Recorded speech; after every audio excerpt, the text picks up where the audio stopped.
Ce drame terrible, une fillette de 9 ans s'est suicidée. Elle a laissé une lettre à ses parents et souffrait manifestement de harcèlement au sein de son école. Et plusieurs familles aujourd'hui témoignent en effet de railleries proférées par un groupe d'élèves. Elle était âgée de seulement 9 ans. Sarah, les cheveux châtains, les yeux clairs, des pommettes roses, un visage d'enfant.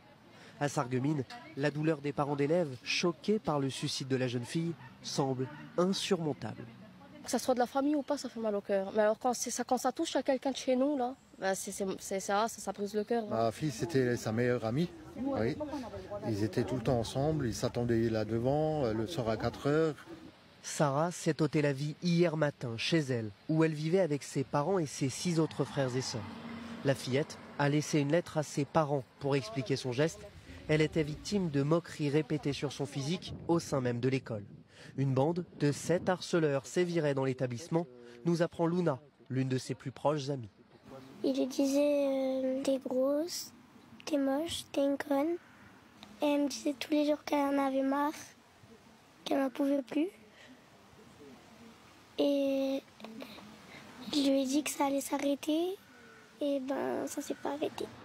Une enquête est ouverte pour déterminer si Sarah était victime de harcèlement. De leur côté, les enseignants étaient-ils au courant?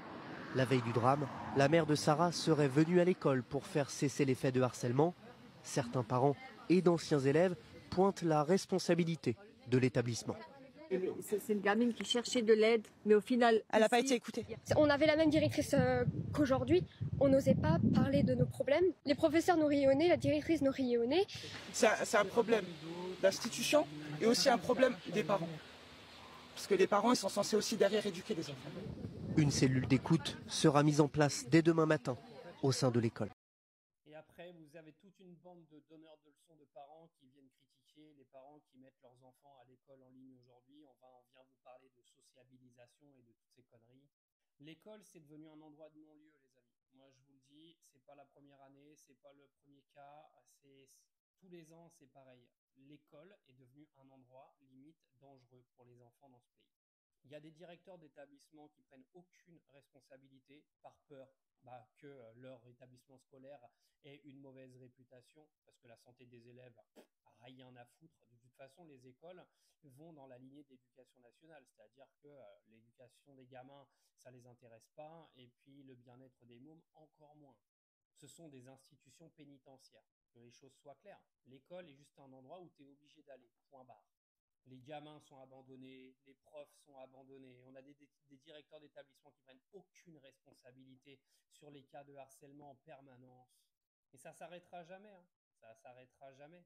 Vous imaginez à quel point ça doit aller loin dans l'esprit d'un enfant de 9 ans pour se dire qu'il va mettre fin à ses jours à cause d'un harcèlement scolaire. Tu mets pas fin à tes jours comme ça parce qu'il y a quelqu'un qui t'a dit du jour au lendemain que t'étais pas belle une fois. C'est que la gamine, elle était à bout. On a sa copine qui l'explique dans la vidéo. La gamine, elle était au fond du trou. Mais vous n'avez pas un adulte qui est arrivé pour venir se demander ce qui se passait. Là, on vient nous apprendre qu'il y a un groupe de 7 harceleurs et vous allez me faire croire que l'école, les profs, les directeurs d'établissements scolaires, eux n'étaient pas au courant. Moi, je vous le dis comment ça se passe. Quand il y a des cas de harcèlement, on n'écoute pas les mômes, on leur dit écoutez, on ne fait pas de vagues. Si vous sentez que ça ne va pas, on peut vous trouver une place dans un établissement à côté ou un petit peu plus loin.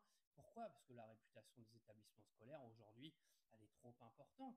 Mais moi, j'ai eu de la chance d'avoir, il n'y a pas si longtemps que ça, une directrice d'établissement scolaire au téléphone. Croyez-moi que la réputation de son établissement était ce qui l'intéressait le plus. D'accord? C'est GRB. Et croyez-moi que je ferai tout pour que mon neveu de 12 ans remette plus un pied dans un putain d'établissement scolaire.